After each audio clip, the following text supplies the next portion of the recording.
Bismillahirrahmanirrahim. Assalamualaikum warahmatullahi wabarakatuh. Innal hamdalillah nahmaduhu wa nasta'inuhu wa nastaghfiruh wa na'udzu billahi min shururi anfusina wa min sayyiati a'malina innahu may yahdihillahu fala mudhillalah wa may yudlilhu fala hadiyalah.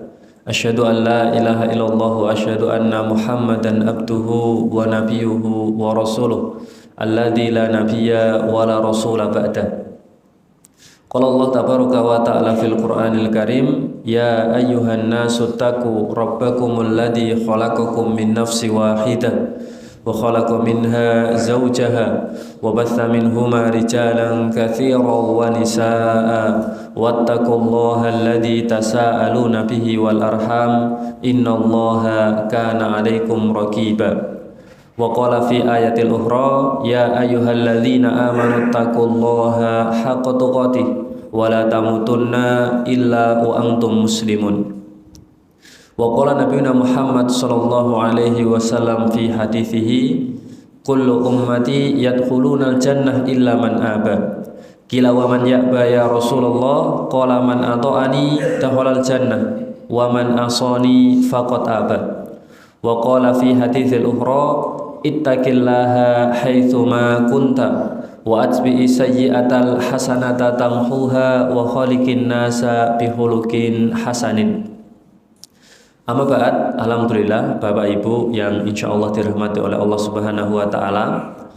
Segala puji hanyalah milik Allah Rabb semesta alam, Zat yang telah banyak sekali memberikan kita kenikmatan, Zat yang telah banyak sekali mengkaruniakan kita taufik hidayahnya, bahkan sampai pada kesempatan pagi hari ini. Bapak Ibu sekalian, bahwasanya Allah niku adalah Zat yang mengatur dan sepenuhnya menata seluruh alam semesta ini. Bahkan di beberapa ayat yang ada di dalam Al-Quran, Allah itu mendeklarasikan akan kekuasaannya. Bahwa di beberapa ayat yang ada di dalam Al-Quran, Allah itu menjelaskan akan kehebatannya, Pak Bu. Nah, salah satunya di antara ayat-ayat yang menjelaskan dan itu sebagai bentuk deklarasi akan kekuasaan sepenuhnya berada di atas kepemilikan Allah. Niku salah satunya ada di dalam surah Abasa. Allah menyampaikan falyanzuril insanu ila ta'ami. Manusia itu, kata Allah, kalau mau melihat makanannya saja, itu sudah cukup membuat mereka sadar akan kekuasaan yang aku miliki. Nah, ini sebuah narasi ayat Bapak Ibu sekalian yang disampaikan oleh Allah sebagai bukti bahwasanya memang Allah itu sepenuhnya yang mengendalikan alam semesta ini. Bahwasanya Allah itu menjadi zat yang paling banyak kontribusinya di semesta ini. Makanya di dalam surah Abasa Allah menyampaikan kita niku manusia itu kalau mau melihat makanannya saja, mereka akan menyadari akan kekuasaanku. Mereka akan menyadari akan kehebatanku. Maka kemudian di ayat selanjutnya Allah menyampaikan falyanzuril insanu ila ta'ami anna sobabnal ma'a sobba. Nah, ini salah satu kekuasaan Allah Bapak Ibu sekalian. Allah menyampaikan akulah yang telah menurunkan air. Nah, kalau kita coba kaji secara teori nih Bapak Ibu sekalian, air yang Allah turunkan dari langit kemudian tersentuh oleh tanah, itu harusnya air tersebut akan terhisap, air tersebut akan hilang. Tapi oleh Allah, air itu ternyata yang turun dari langit kemudian terkena tanah itu tidak kok kemudian hilang begitu saja. Bahwa di beberapa lapis tanah, air itu oleh Allah masih dipertahankan, Pak. Dan ini sebagai bentuk akan kekuasaan sepenuhnya berada di tangan Allah. Karena normalnya air yang jatuh kemudian terkena tanah, air itu akan hilang. Tapi oleh Allah air itu ditahan di lapis tanah kesekian. Itu kalau bukan karena Allah, air itu bisa saja hilang ketika Allah turunkan dari langit. Tapi karena kekuasaan Allah sehingga air itu yang harusnya hilang, yang harusnya terserap oleh tanah itu bisa bertahan di lapis tanah yang kesekian. Nah, inilah cara Allah untuk menyadarkan kita kenapa dengan melihat makanan itu jadi ingat kekuasaan Allah. Karena ketika kita ingat lagi air yang Allah turunkan, itu ternyata oleh Allah masih ditahan, Bapak Ibu sekalian. Nah, niku keagungan yang Allah gambarkan di dalam ayat ini, akulah yang telah menurunkan air. Anna sobabnal ma'a sobba.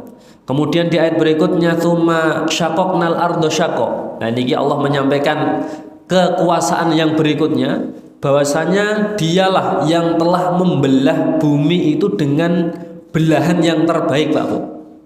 Jadi setelah Allah niku menurunkan air dari langit kemudian terkena tanah, maka tanah yang terkena air itu akan membelah. Dan belahan yang Allah berikan itu dengan sebaik-baik belahan. Summa saqaqnal ardo saqqa fa'ambatna fiha habba. Kemudian dari belahan tanah itulah Allah tumbuhkan bebijian. Allah tumbuhkan biji-bijian. Jadi dari air yang terkena tanah, tanah membelah, dari belahan tanah itulah kemudian muncul biji-bijian. Wa inaba wa qadba. Kemudian Allah juga menyampaikan dari belahan tanah itulah juga tumbuh yang namanya anggur-angguran dan sayur-sayuran.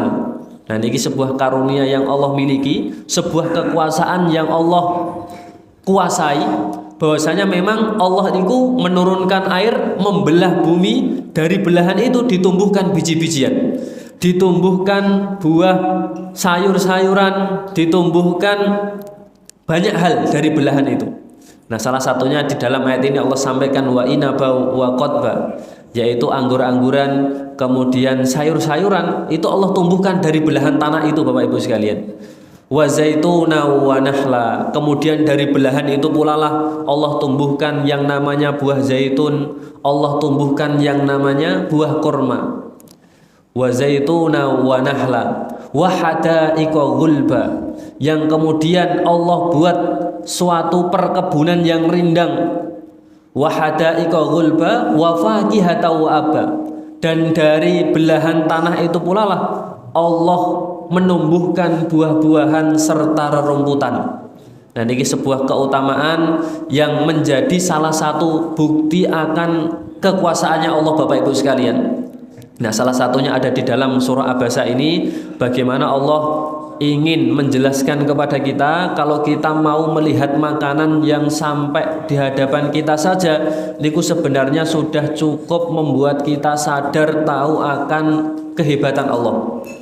Sebenarnya makanan yang sampai kepada kita niku kalau kita mau merenungkan saja, Pak Bu, sebentar saja, niku sebenarnya sudah cukup membuat kita sadar akan kekuasaan sepenuhnya berada di tangan Allah.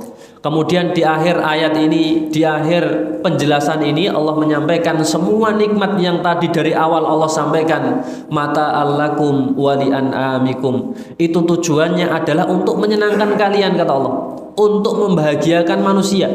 Wali an'amikum, dan juga memberikan kenyamanan dan kenikmatan untuk ternak-ternak kalian.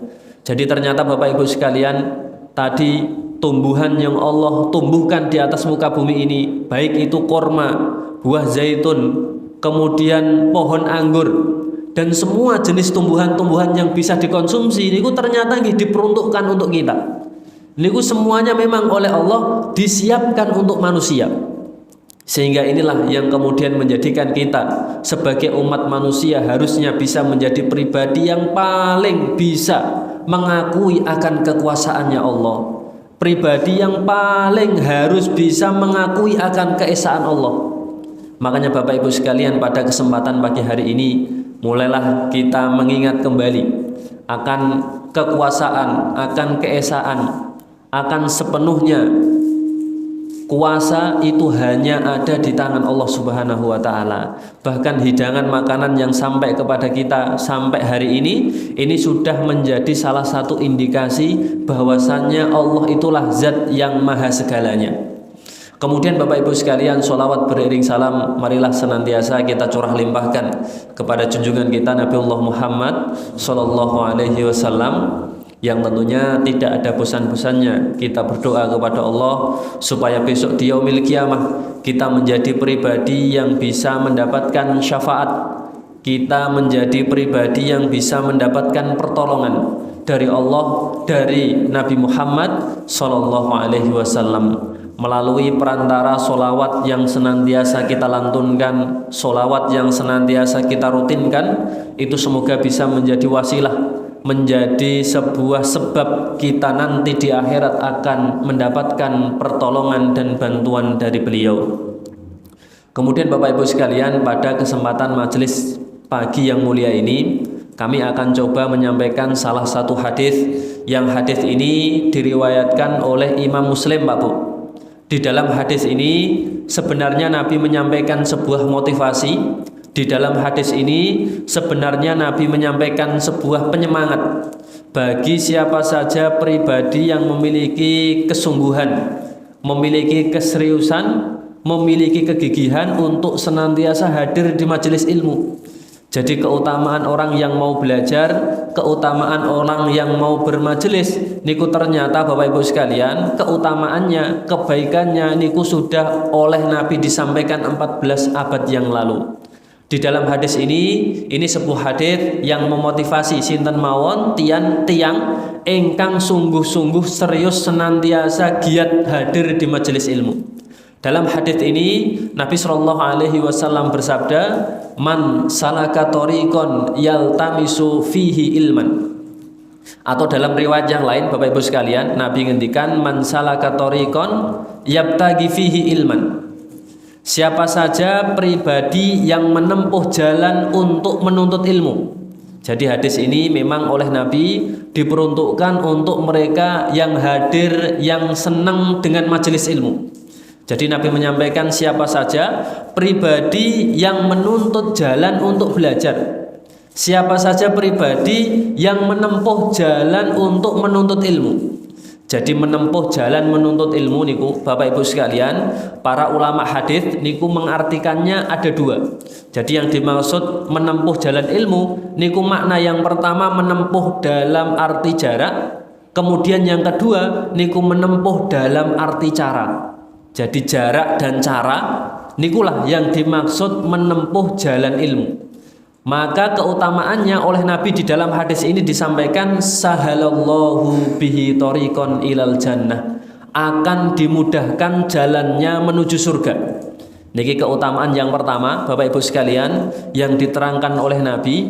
Kalau ada pribadi yang dia menempuh ilmu baik dari aspek jarak ataupun dari aspek cara, maka dua hal itulah yang bisa mendatangkan kemudahan untuk menjemput surganya Allah. Jadi cara kita untuk mendapatkan ilmu, Pak, jarak yang kita tempuh untuk mendapatkan sebuah ilmu, Bu, nah nikulah nanti yang akan diganti oleh Allah dengan kemudahan untuk menjemput surga. Nah makna daripada diberikan kemudahan menjemput surga niku Bapak Ibu sekalian, oleh para ulama juga dijelaskan maknanya adalah akan diberikan kemudahan ketika melewati sirat, Pak Bu. Jadi maksud daripada dimudahkan jalannya menuju surga niku artinya akan diberikan kemudahan ketika nanti melewati sirat. Kemudahannya berupa apa? Diberikan rasa aman, Pak. Diberikan rasa tenang, Bu. Bahkan sebelum dan setelah melewati sirat. Nah, nikilah yang dimaksud dengan kemudahan jalan menjemput surga. Niku artinya diberikan rasa tenang, diberikan rasa aman sebelum dan sesudah melewati sirat. Makanya Bapak Ibu sekalian, kalau kita membaca beberapa cerita, beberapa sejarah riwayat bagaimana orang-orang alim, orang-orang soleh sebelum kita ketika mereka mencari ilmu, kita pasti akan menyimpulkan bahwasanya para ulama terdahulu niku Bapak Ibu sekalian, orang-orang soleh sebelum kita niku mereka pasti totalitas dalam dua hal itu, Pak. Kalau tidak totalitas dalam masalah cara, mereka pasti totalitas dalam masalah jarak. Kenapa kok mereka para ulama-ulama terdahulu niku benar-benar bisa totalitas dalam dua hal itu? Karena mereka tahu betul jarak mereka mencari ilmu, cara mereka untuk mendapatkan ilmu itu yang akan mendapatkan ganti kemudahan nanti ketika melewati siratnya Allah Subhanahu wa taala. Makanya Bapak Ibu sekalian, dalam beberapa riwayat, dalam beberapa cerita kita akan dapati para ulama niku yang benar-benar totalitas. baik dalam masalah jarak maupun totalitas dalam masalah cara. Dalam masalah jarak saja niku enten ulama naminipun Imam Baqi bin Ma'had, Pak. Jadi salah seorang ulama namanya Imam Baqi bin Ma'had, niki seorang ulama yang hidup pada masanya Imam Ahmad bin Hambal. Jadi seorang ulama yang namanya Imam Baqi bin Ma'had, niki beliau ternyata kota negara asalnya niku tinggal di Spanyol. Sedangkan Imam Ahmad bin Hambal niku Bapak Ibu sekalian niku tinggalnya di Baghdad, Pak. Artinya Imam Baqi bin Ma'had niku salah satu muridnya Imam Ahmad bin Hambal. Berarti beliau melakukan perjalanan sejauh Spanyol menuju ke Baghdad hanya untuk bertemu dengan Imam Ahmad bin Hambal. Niki kalau hari ini saja Pak Bu, kita pikir secara rasional niku hampir tidak masuk akal. Bagaimana bisa orang hari itu hanya demi belajar, hanya demi menuntut ilmu, hanya demi bertemu seseorang niku sampai rela melakukan perjalanan sejauh itu. Yang pasti pada zamannya Imam Ahmad bin Hambal niku transportasi tidak sebagaimana transportasi hari ini. Kalau darat ada bis, ada travel, kemudian ada kereta api.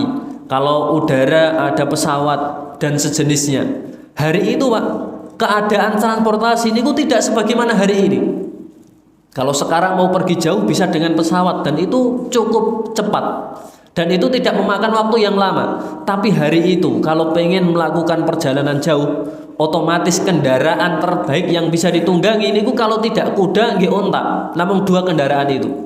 Yang padahal ketika menggunakan binatang dalam perjalanan niku memakan waktu yang cukup lama. Cukup sangat lama sekali. Bahkan kalau kita membaca sirah niku, Nabi niku ketika melakukan safar dari Madinah menuju ke negeri Sam, yang jaraknya kalau kita lihat itu tidak sejauh Spanyol Baghdad, niku memakan waktu kurang lebih 30 sampai 40 hari, Pak Bu. Jadi Nabi niku ketika pengen safar menuju ke negeri Sam, niku menggunakan kendaraan terbaik hari itu, Pak Bu, berupa kuda. Niku memakan waktu kurang lebih 30 sampai 40 hari. Niku dari Madinah ke negeri Sam atau dari Mekah ke negeri Sam. Bagaimana jika perjalanan itu dilakukan dari Spanyol menuju ke Baghdad? Ini kan dengan jarak yang lebih jauh lagi daripada Madinah, daripada Mekah ke negeri Sam.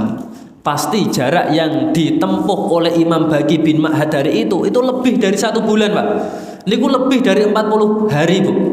Bahkan mungkin hampir setengah tahun beliau melakukan perjalanan hanya untuk belajar kepada Imam Ahmad bin Hambal. Ini kan sebuah bukti akan totalitasnya Imam Baqi bin Ma'had ketika beliau ingin mendapatkan sebuah ilmu.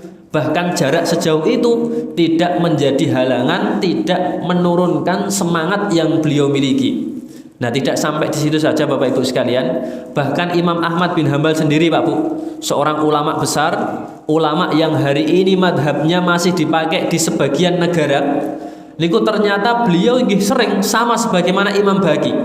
Imam Ahmad bin Hambal niku punya tradisi melakukan safar, melakukan bepergian dari tanah kelahirannya yang ada di Baghdad menuju ke Yaman, belajar kepada salah satu gurunya yang bernama Imam Abdul Razak bin Hammam. Jadi Imam Ahmad bin Hambal niku beliau punya seorang guru. Nah, gurunya niki tinggalnya di Yaman, Pak Bu. Beliau Imam Ahmad bin Hambal tinggal di Baghdad, punya seorang guru yang guru ini tinggalnya di Yaman. Dan beliau membiasakan diri melakukan perjalanan dari Baghdad ke Yaman hanya untuk bertemu dengan gurunya, belajar kepada salah satu gurunya yang bernama Imam Abdul Razak bin Hammam. Niki sebuah bukti lagi-lagi bagaimana para ulama niku benar-benar totalitas Bapak Ibu sekalian ketika mereka ingin mendapatkan sebuah ilmu. Bahkan jarak itu tidak menjadi masalah. Jarak itu tidak menjadi sebuah halangan. Dan yang lebih menarik lagi Bapak Ibu sekalian, yang lebih istimewa lagi, ini cerita ini ditulis oleh Imam Adz-Dzahabi dalam salah satu kitabnya yang berjudul Tadhkiratul Hufat. Jadi Imam Adz-Dzahabi niku punya sebuah kitab dari sekian kitab yang beliau tulis. Salah satunya kitabnya niku judulnya Tadhkiratul Huffaz. Di dalam kitab Tadhkiratul Huffaz, Imam Adz-Dzahabi niku menuliskan sebuah cerita, mencantumkan sebuah kisah yang kisah ini dialami oleh salah seorang ulama, namanya adalah Muhammad bin Thohir, Bapak Ibu sekalian. Jadi Imam Adz-Dzahabi niku menulis ceritanya Muhammad bin Thohir dalam kitabnya Tadhkiratul Huffaz. Ternyata Muhammad bin Thohir niku menjadi salah satu ulama yang secara usaha totalitas untuk mendapatkan ilmu itu luar biasa. Makanya oleh Imam Adz-Dzahabi ceritanya niku diabadikan dalam kitabnya. Nah, yang menjadikan cerita Muhammad bin Thohir niki istimewa, Bapak Ibu sekalian, Muhammad bin Thohir niku punya kebiasaan belajar dengan seorang guru, kemudian menuliskan, mendokumentasikan ilmu yang beliau dapatkan, Pak Bu. Jadi Imam Muhammad bin Thohir, seorang ulama, niku beliau punya kebiasaan kalau belajar niku beliau selalu membawa alat tulis. Dan jangan jenengan bayangkan buku yang ada hari itu sama sebagaimana buku yang kita miliki saat ini, Pak Bu. Bentuknya tipis, kemudian kecil, bisa dimasukkan ke dalam saku. Dulu kalau pengen belajar dan yang dibawa buku niku bukunya tidak kalah tebalnya. Jadi buku niku tebal-tebal, kertas niku tidak setipis hari ini. Bahkan beberapa riwayat kertas niku terbuat dari pelepah kurma, kemudian dedaunan. Nah, ini kan sesuatu yang kalau seandainya ada dihimpun kertas niku jumlahnya 100, niku pasti tebalnya luar biasa, Pak Bu. Nah, ini kebiasaan seorang ulama yang namanya Muhammad bin Thohir. Niku beliau punya kebiasaan kalau belajar pasti membawa alat tulis. Jadi beliau membawa buku, membawa pulpen. Ketika belajar kepada satu orang guru, beliau akan menuliskan semua ilmu yang didapatkan dari guru tersebut. Sampai sang guru benar-benar sudah merasa ilmunya semuanya sudah diajarkan. Baru Muhammad bin Thohir akan belajar kepada guru yang selanjutnya. Nah, kebiasaannya Muhammad bin Thohir ketika beliau belajar kepada guru yang lain, beliau pasti membawa buku yang beliau dapatkan dari gurunya sebelumnya. Kalau sebelumnya belajar kepada guru A, kemudian dari guru A niku mendapatkan 5 buku, maka 5 buku itulah yang akan beliau pikul, yang akan beliau bawa untuk belajar ke guru selanjutnya. Jadi ketika beliau belajar niku, guru yang sebelumnya mengajarkan ilmunya niku masih dibawa, Pak Bu.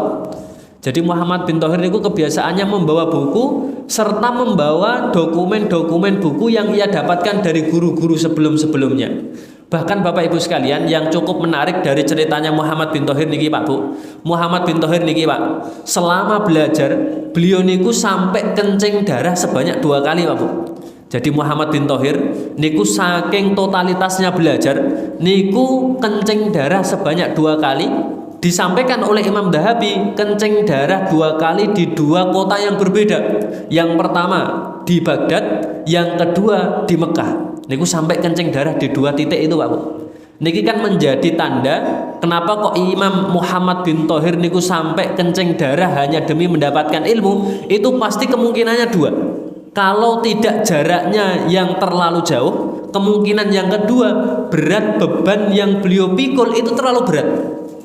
Nah, ini kan menunjukkan totalitasnya orang-orang terdahulu hanya demi mendapatkan ilmu niku sampai sebegitunya, Bapak Ibu sekalian. Kenapa kok mereka sampai sebegitunya? Karena memang salah satu hadis yang Nabi sampaikan, usaha seseorang untuk mendapatkan ilmu, cara ataupun jarak yang ia tempuh untuk mendapatkan sebuah pengetahuan, itu nanti gantinya, kata Nabi sallallahu bihi thariqan ilal jannah, diberikan kemudahan untuk mendapatkan surga. Nikulah Bapak Ibu sekalian yang membuat kenapa kok ulama-ulama terdahulu mereka benar-benar totalitas untuk menggapai atau mendapatkan sebuah pengetahuan. Niku kalau kita lihat dalam aspek jarak, niku seperti itu, Pak Bu. Bagaimana totalitasnya ulama-ulama terdahulu untuk mendapatkan ilmu, jarak sejauh apapun itu tidak menjadi halangan. Jarak sejauh dan selama apapun itu tidak menjadi halangan, tidak menjadi penghambat untuk mendapatkan sebuah ilmu pengetahuan. Dan Bapak Ibu sekalian, kalau berbicara masalah cara, bahkan ulama-ulama terdahulu niku, Pak Bu, untuk mendapatkan ilmu mereka rela melakukan cara apapun. Bahkan ada seorang ulama niku yang dia rela sampai mengulang 1 kitab sebanyak 10 kali, Pak. Bahkan dalam riwayat yang lain ada seorang ulama yang mengkaji kitab Sahih Bukhari. Sahih Bukhari niku kitab hadis yang di dalamnya isinya kurang lebih 7.000 hadis, Pak Bu. Dalam kitab Sahih Bukhari niku ada 7.000 hadis kurang lebih. Niku pernah dikaji seorang ulama sebanyak 500 kali, Pak. Jadi seorang ulama mengkaji kitab setebal Sahih Bukhari niku dilakukan sampai 500 kali. Niki sebagai bukti bahwasannya pengulangan yang mereka lakukan itu usaha untuk mendapatkan kemaksimalan ilmu. Nah niki lagi-lagi Bapak Ibu sekalian, kita dinampakkan kalau melihat sejarah riwayat ulama orang alim yang mendahului kita, niku mereka tidak ada duanya dalam masalah totalitas memberikan sepenuhnya untuk mendapatkan ilmu. Jarak sejauh apapun akan diusahakan, cara serumit apapun akan dilakukan. Nah, ini lagi-lagi kembali kepada janji yang tadi disampaikan oleh Nabi, usaha baik itu jarak maupun cara, itulah yang bisa mendatangkan kemudahan ketika nanti kita melewati sirotnya Allah Subhanahu wa ta'ala. Diberikan rasa aman, diberikan rasa tenang, bahkan sebelum maupun setelah melewati sirot. Niku Bapak Ibu sekalian, keutamaan yang pertama yang Nabi janjikan, yang Nabi sampaikan, kalau ada pribadi yang menempuh jalan belajar, baik itu dalam aspek jarak maupun dalam aspek cara, maka kata Nabi akan diberikan kemudahan untuk menjemput surga. Bahkan tidak hanya di situ saja Bapak Ibu sekalian, keutamaan yang kedua yang Nabi sampaikan untuk pribadi yang memang benar-benar memiliki kesungguhan, memiliki keseriusan untuk belajar, niku keutamaan yang kedua kata Nabi, wa innal malaikata la tad'u ajnihataha ridhaan li talibil ilmi. Wa innal malaikah kata Nabi, sesungguhnya para malaikat la tad'u ajnihataha, mereka akan memberikan naungan dengan sayap-sayapnya. Mereka akan memberikan naungan dengan sayap-sayapnya ridhaan li talibil ilmi, sebagai bentuk ridhonya mereka terhadap aktivitas belajar. Nah, ini keutamaan yang kedua Bapak Ibu sekalian yang disampaikan dan dijanjikan oleh Nabi, bahwasanya siapa saja yang menempuh jalan untuk belajar niku di sisi lain diberikan kemudahan untuk menjemput surga, di sisi lain juga ternyata mendapatkan naungan dari para malaikat-malaikatnya Allah. Niki naungan yang diberikan oleh malaikat sebagai bentuk ridhonya malaikat akan aktivitas belajar yang dia lakukan, Pak Bu, maksudnya. Jadi ternyata kita yang hadir pada kesempatan pagi hari ini niki termasuk pribadi yang mendapatkan naungan dari para malaikat, Pak. Naungan yang dilakukan oleh malaikat niku Bu, niku bentuk ridhonya malaikat atas aktivitas yang kita lakukan pada kesempatan pagi hari ini. Makanya Bapak Ibu sekalian, bahkan beberapa ulama niku sampai menjelaskan ridhonya para malaikat terhadap orang yang belajar niku mboten namung hanya sebatas memberikan naungan, tapi beberapa ulama menyampaikan ridhonya malaikat terhadap orang yang belajar niku juga memberikan doa untuk mereka. Jadi ternyata malaikat niku Bapak Ibu sekalian, mereka memintakan sesuatu, mereka berdoa kepada Allah untuk kita, untuk sinten mawon tiyang ingkang mau belajar. Niku ternyata menjadi sebab bisa mendapatkan doa dari para malaikat-malaikatnya Allah. Nah, salah satu doa yang menjadi permintaan malaikat kepada Allah untuk orang-orang yang belajar niku Bapak Ibu sekalian, salah satunya Allah abadikan ada di dalam surah Ghafir ayat ke-7, 8 dan 9. Itu menjadi salah satu permintaan yang dimintakan oleh malaikat untuk orang yang belajar. Nah, bunyi daripada surah Ghafir ayat ke-7, 8 dan 9 niku Allah sampaikan doa yang menjadi permintaannya malaikat. Itu bunyinya Rabbana wa adkhilhum jannati adninillati wa attahum. Malaikat akan memintakan kepada Allah, malaikat akan berdoa dengan menyampaikan Rabbana, wahai Tuhan kami, wahai Rabb kami, masukkanlah siapa saja orang yang belajar ke dalam surga Aden, surga yang sebagaimana telah Engkau janjikan. Jadi niki yang menjadi salah satu permintaan malaikat, Pak Bu, dimintakan untuk orang yang belajar kepada Allah. Niku ternyata malaikat akan mendoakan siapa saja pribadi yang ada di majelis ilmu untuk bisa mendapatkan surga Aden. Nah, ini yang menjadi pertanyaan, kenapa kok para malaikat niku memintakan surga? Bukan kok memintakan harta yang banyak atau usia yang panjang atau tempat tinggal yang megah, Tapi justru malah malaikat niku dari sekian kebaikan yang ada, mereka malah memintakan supaya para penuntut ilmu niku diberi surga. Ternyata Bapak Ibu sekalian, sebenarnya puncak kesuksesan seorang hamba, puncak keberhasilan seorang hamba niku sebenarnya ketika hamba tersebut bisa dapat surga ketika nanti di akhirat, Pak. Jadi prestasi terbaik kita niki Bapak Ibu sekalian, keberhasilan kesuksesan kita niku ketika kita sudah bisa meraih surganya Allah. Dan ini yang menyampaikan Allah. Jadi Allah niku ngendikan di dalam salah satu ayat di dalam surah Al-Imran ayat 185 niku Allah menyampaikan puncak kesuksesan seorang hamba niku ketika hamba tersebut bisa mendapatkan surga. Di dalam ayat ini Allah menyampaikan famang zuhziha anin nari wa udkhilal jannata faqad faza. Famang zuhziha anin nar, sinten mawon enten pribadi yang bisa dijauhkan dari neraka. Wa udkhilal jannata, dan bisa dimasukkan ke dalam surga, kata Allah, faqad faza, maka sungguh pribadi tersebut telah benar-benar mendapatkan sebuah kesuksesan. Maka pribadi tersebut benar-benar telah mendapatkan sebuah keberhasilan. Niki yang ngendikan langsung Allah, Pak Bu. Jadi puncak keberhasilan kesuksesan seorang hamba niku ketika mampu mendapatkan surganya Allah. Nah, inilah yang kemudian menjadikan kenapa kok para malaikat memintakan orang yang belajar berupa surga ketimbang kebaikan-kebaikan yang lain. Ternyata surga itu menjadi salah satu keberhasilan, salah satu puncak daripada kesuksesan seorang hamba. Makanya para malaikat langsung memintakan surga. Bahkan yang menjadikan doa para malaikat niki istimewa, ternyata yang dimintakan surga niku mboten namung pribadi yang hadir di majelis ilmu, Pak. Jadi yang Allah mintakan surga niku mboten namung pribadi kita saja, Bu. Di dalam ayat ini Allah menyampaikan waman sholaha min abaihim wa azwajihim wa dzurriyyatihim. Ya Allah, masukkanlah surga juga orang-orang soleh di kalangan bapak-bapak mereka, kemudian wa azwajihim, dan pasangan-pasangan mereka, wa dzurriyyatihim, dan juga anak keturunan mereka. Jadi ternyata doa yang dilakukan oleh para malaikat niku boten namung pribadi yang rawuh di majelis ilmu saja, Pak. Tapi 3 generasi dari orang tersebut itu akan ikut serta didoakan oleh para malaikat. Jadi hadir di majelis ilmu niku ternyata kebaikannya boten namung untuk pribadi kita, Pak Bu. Tapi 3 generasi daripada kita niku mendapatkan doa yang sama yang diberikan oleh malaikat-malaikatnya Allah. Yang pertama bapak-bapak kita niku termasuk pribadi yang ikut serta didoakan oleh para malaikat kalau melihat ayat ini. Kemudian pasangan kita niku juga termasuk pribadi yang ikut serta mendapatkan doa para malaikat berupa dimintakan surga Aden.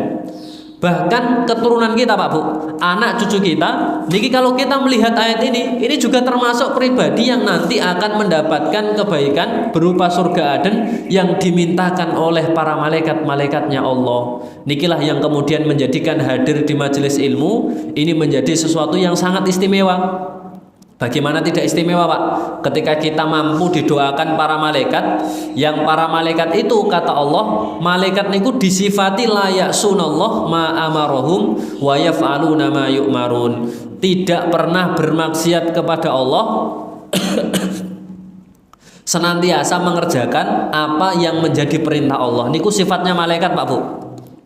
Jadi malaikat itu tidak pernah bermaksiat kepada Allah, senantiasa nurut mengerjakan apa yang menjadi perintah Allah. Nah, dengan karakter yang seperti itu, dengan posisi yang seperti itu, nah mereka niku mendoakan kita yang hadir di majelis ilmu. Kalau kinten mboten enten kok pribadi yang tidak mau didoakan oleh para malaikat. Wong kadang kita niku didoakan manusia saja yang baik ibadahnya, kemudian banyak ilmunya niku sudah cukup membahagiakan, Pak Bu. Kita didoakan orang soleh, orang alim niku sudah senang banget. Apalagi yang mendoakan kita niku para malaikat, harusnya kita lebih senang lagi. Malaikat yang jelas-jelas tidak pernah bermaksiat, malaikat yang jelas-jelas secara ketakwaan, kedekatan itu sangat luar biasa dengan Allah. Ketika dibandingkan dengan seorang manusia sealim dan sehebat apapun, manusia itu masih punya celah untuk bermaksiat. Manusia itu masih punya celah untuk melakukan dosa, Pak Bu. Orang kita didoakan manusia yang kadang alim dan pinter itu sudah senang sekali. Mosok ketika kita didoakan oleh para malaikat tidak memberikan rasa senang yang sama minimal, bahkan mungkin lebih senang lagi, karena memang malaikat inilah makhluk yang dekat dengan Allah Subhanahu wa taala. Niku Bapak Ibu sekalian, salah satu keutamaan orang yang hadir di majelis ilmu niku salah satunya ternyata mendapatkan ridho dari para malaikat. Salah satu bentuk ridho yang diberikan oleh para malaikat selain memberikan naungan, malaikat juga akan memintakan, akan mendoakan orang-orang yang hadir di majelis ilmu, bahkan 3 generasinya itu akan ikut serta didoakan oleh para malaikat. Bapak-bapaknya terdahulu, pasangan-pasangannya, kemudian anak keturunannya itu juga akan ikut serta mendapatkan kebaikan doa dari para malaikat-malaikatnya Allah. Kemudian Bapak Ibu sekalian, di ayat yang ke-8-nya Allah menyampaikan salah satu permintaan yang diajukan oleh para malaikat untuk orang yang belajar. Niku Allah sampaikan waqihimus sayyiat. Malaikat akan mendoakan mereka untuk dijaga dari keburukan-keburukan. Malaikat akan mendoakan mereka supaya mereka terpelihara, dijauhkan dari yang namanya kejelekan-kejelekan. Niki doa yang berikutnya yang dimintakan oleh para malaikat. Di sisi lain malaikat memintakan surga untuk 3 generasinya. Malaikat juga memintakan kepada Allah supaya pribadi tersebut bisa dijauhkan dari keburukan-keburukan, bisa dijauhkan dari kejelekan-kejelekan, bisa dihindarkan dari yang namanya kemaksiatan demi kemaksiatan. Nah niki keutamaan yang kedua Bapak Ibu sekalian yang menjadi janji Allah untuk sinten mawon pribadi yang mau belajar, kagem sinten mawon pribadi engkang purun menuntut ilmu. Yang pertama tadi dimudahkan jalannya menuju surga, yang kedua didoakan oleh para malaikat Bapak Ibu sekalian. Kemudian yang ketiga, jamaah sekalian, yang disampaikan oleh Nabi, sinten mawon tiang engkang purun belajar, niku Nabi menyampaikan wa innal alima, orang yang berilmu, orang yang mau belajar, la yastaghfiru lahu man fis samawati wa man fil ard. Mereka akan dimintakan ampun oleh penduduk langit dan penduduk bumi, Pak Bu. Bahkan Nabi menyampaikan hatal hitanu filma. Bahkan ikan yang ada di lautan itu mereka ikut serta mendoakan orang yang mau belajar. Ikan-ikan yang ada di dasar laut itu mereka ikut serta memintakan ampun untuk orang-orang yang mau menuntut ilmu. Niki keutamaan yang ketiga yang menjadi janji Nabi. Ternyata aktivitas belajar niku bisa mendatangkan kebaikan berupa dimintakan ampun oleh seluruh penduduk langit dan penduduk bumi. Nah, penduduk bumi niku mboten namung manusia saja, Pak Bu. Penduduk bumi niku semuanya yang ada di bumi, baik itu hewan, tumbuh-tumbuhan, atau apapun itu yang tidak bisa kita lihat dengan mata kepala kita. Butuh alat tertentu untuk mendeteksi makhluk tersebut. Niku ternyata mereka juga ikut serta memintakan ampunan untuk pribadi yang mau belajar. Niki yang menyampaikan langsung Nabi Shallallahu Alaihi Wasallam bahwasanya memang siapa saja yang mau belajar niku akan dimintakan ampunan dari seluruh penduduk langit dan juga seluruh penduduk yang tinggal dan ada di bumi. Bahkan hitan niku bentuk jamak dari kata hud. Hud itu pernah Allah gunakan di dalam surah Al-Qalam ayat yang ke-48, artinya adalah ikan paus, Pak Bu. Jadi hitan niku bentuk jamak dari kata hud. Hud niku kalau dalam surah Al-Qalam ayat yang ke-48 niku artinya ikan paus. Karena Allah pernah berfirman menyampaikan kepada Nabi, fasbir li hukmi rabbika, wahai Muhammad, hendaknya engkau itu bersabar atas ketetapan Tuhanmu. Hendaknya engkau bersabar atas peraturan yang telah ditetapkan oleh Allah. Wala takun kasohibil huti, kata Allah di dalam ayat ini, Pak Bu. Wala takun kasohibil huti. Jangan engkau seperti orang yang berada di dalam perut. Hut itu artinya ikan paus. Nah, yang dimaksud siapa? orang yang berada di dalam perut ikan paus dia adalah Nabi Yunus alaihi salam. Nah, Allah niku melarang Nabi Muhammad untuk tidak sama sebagaimana Nabi Yunus ketika berada di dalam perut ikan paus. Kenapa? Idnada wa huwa magdum. Karena Nabi Yunus ketika berada di dalam perut ikan paus, Nabi Yunus niku berdoa, dan ini yang dilarang oleh Allah untuk ditiru Nabi Muhammad. Nabi Yunus niku berdoa, tapi ketika berdoa beliau dalam keadaan hati yang bersedih. Nikilah yang kemudian dilarang oleh Allah. Jangan sampai Muhammad engkau berdoa dalam keadaan hati yang bersedih sebagaimana Yunus alaihi salam ketika berada di dalam perut ikan paus. Ya, jadi kata hitan, Bapak Ibu sekalian, niku adalah bentuk jamak dari kata hut yang artinya ikan paus. Berarti hitan niku artinya adalah ikan paus. Ikan paus, banyak ikan paus yang mendoakan kita. Banyak ikan paus yang turut serta memintakan ampun untuk pribadi yang mau belajar, untuk pribadi yang mau menempuh atau menuntut jalan untuk mencari ilmu. Nah, ini keutamaan yang ketiga berarti Bapak Ibu sekalian yang disampaikan oleh Nabi, bahwasannya sinten mawon pribadi yang hadir di majelis ilmu niku ternyata mereka akan dimintakan ampunan dari penduduk langit juga dari penduduk bumi. Nah, yang menjadi pertanyaan jamaah sekalian, kenapa kok aktivitas belajar, aktivitas menuntut ilmu niku sampai kemudian melibatkan seluruh penduduk langit dan penduduk bumi, Pak? Sampai kok kemudian kenapa aktivitas belajar itu bisa didoakan, bisa dimintakan maaf dari seluruh penduduk langit dan penduduk bumi?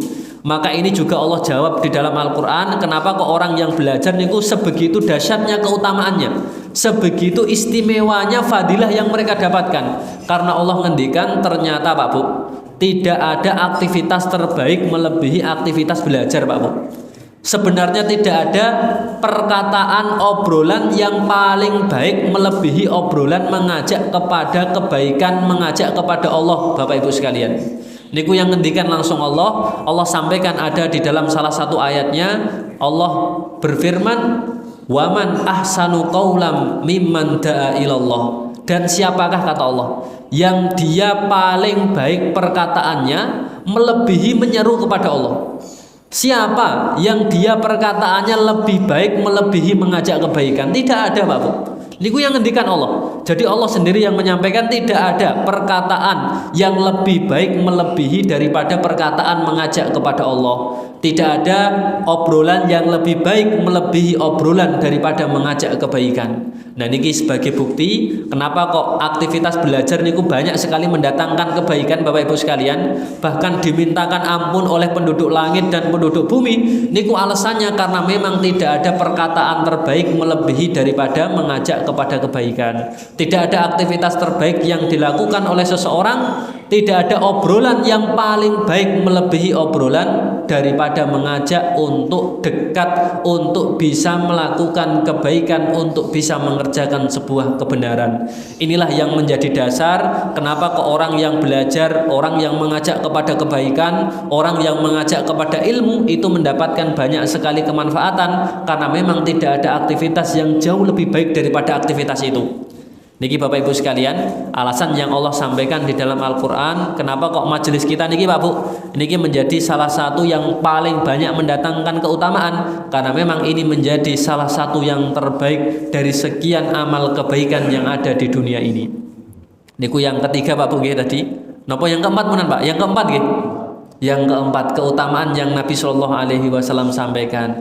Kemudian yang berikutnya jamaah sekalian, Nabi di dalam hadis ini juga ngendikan, innal ambiya'a, pangapunten, innal wa fadlul alimi alal abidi kafadlil qamari ala sairil kawakibi. Jadi Nabi niku di dalam hadis ini sampai memberikan sebuah permisalan, orang yang ahli ilmu, orang yang memiliki ilmu itu posisinya jauh lebih baik daripada orang yang hanya sebatas ahli ibadah. Bahkan Nabi sampai memberikan sebuah permisalan, orang yang ahli ilmu itu seperti bulan, sedangkan orang yang ahli ibadah niku seperti bintang. Meskipun bulan dan bintang niku sama-sama baik Pak, sama-sama bagus. Kalau kita lihat di langit malam, bulan dan bintang niku sama-sama menarik, sama-sama bercahaya, sama-sama bagus.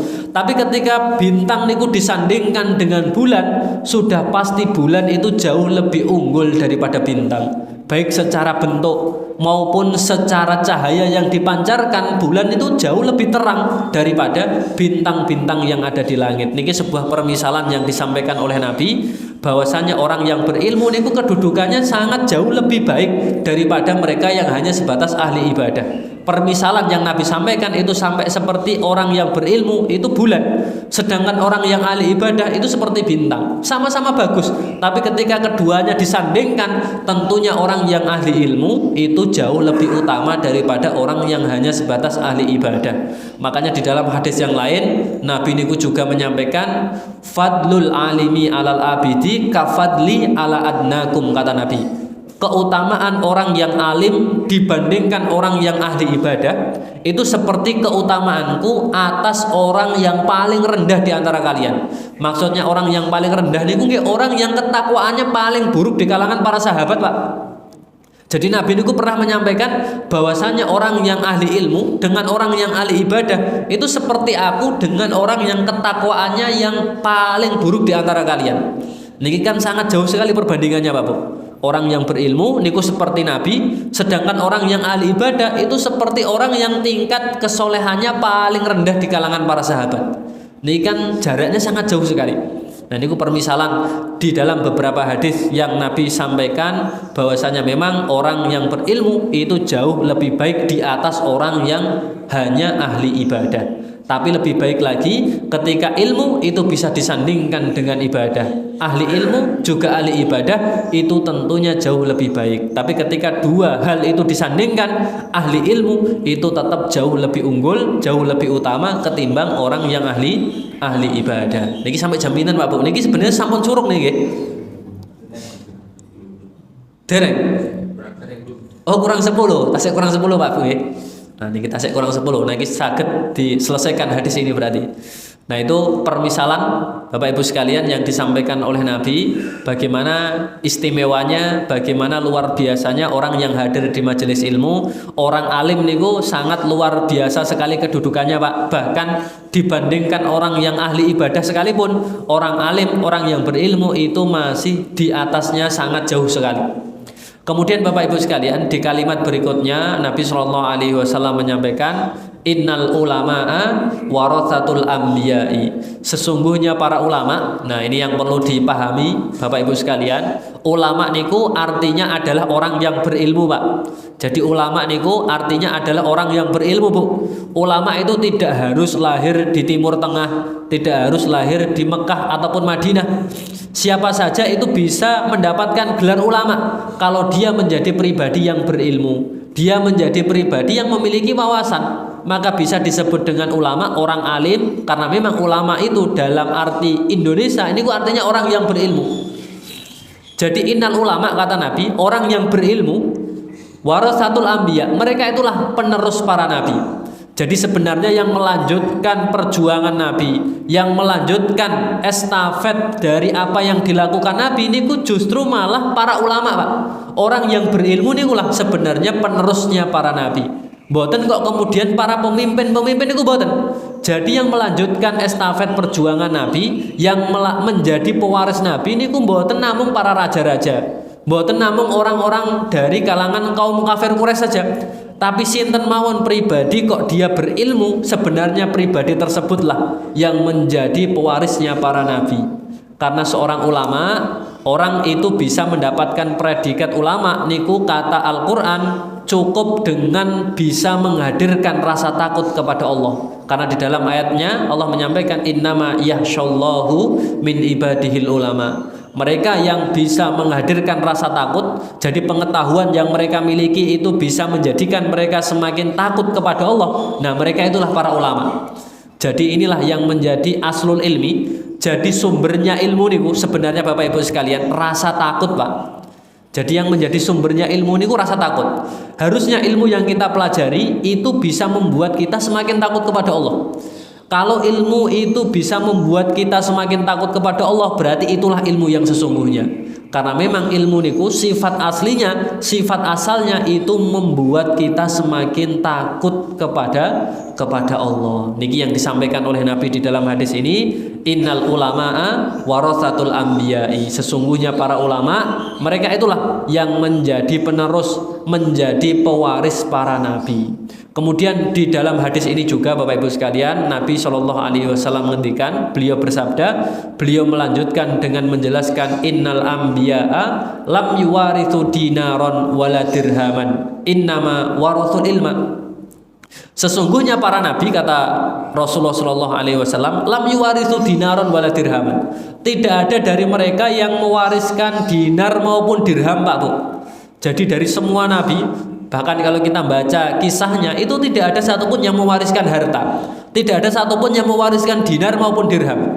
Kalau mungkin kita lihat Nabi Sulaiman dengan sebegitu hebatnya, dengan kekayaan yang sebegitu melimpahnya, niku ternyata Nabi Sulaiman niku tidak pernah mewariskan kerajaannya.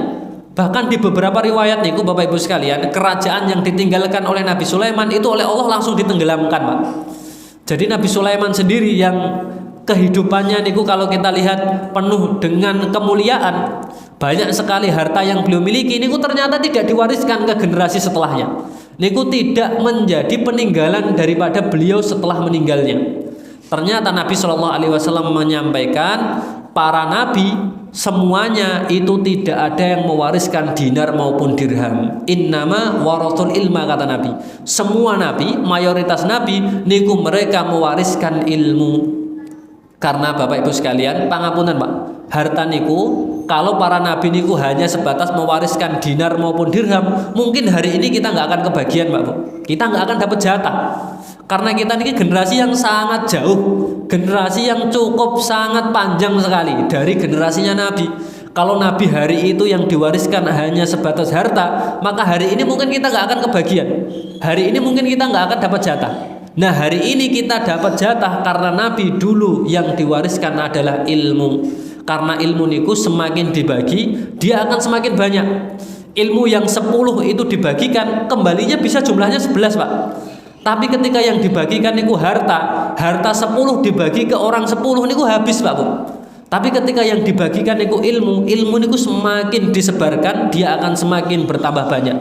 Ilmu niku semakin dibagikan, dia akan semakin kembali dengan jumlah yang lebih besar. Niku ilmu, Bapak Ibu sekalian. Inilah yang kemudian menjadi peninggalan para nabi. Nabi niku tidak ada yang mewariskan dinar, juga tidak ada yang mewariskan dirham. Hampir semuanya niku mewariskan ilmu. Niki kok bukan berarti pangapunten Pak Bu nggih, para nabi niku tidak punya harta, mboten Pak. Nabi niku menjadi pribadi, salah satunya nabi kita, Nabi Muhammad niku pribadi yang sebenarnya kaya, Pak Bu.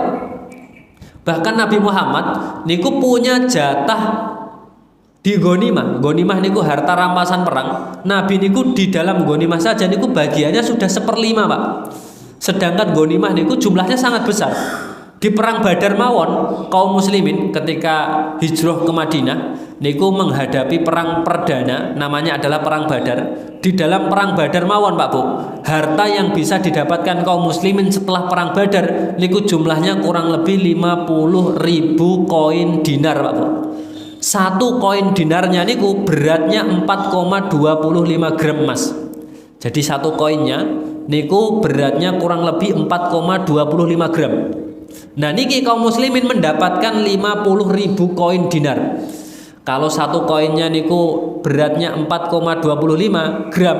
1 gram sekarang itu kalau saya update terakhir niku kurang lebih 2 juta, Pak Bu nggih. Nah, 1 gramnya niku sudah 2 juta, Pak. Hari ini saja kita kruskan dengan rupiah hari ini.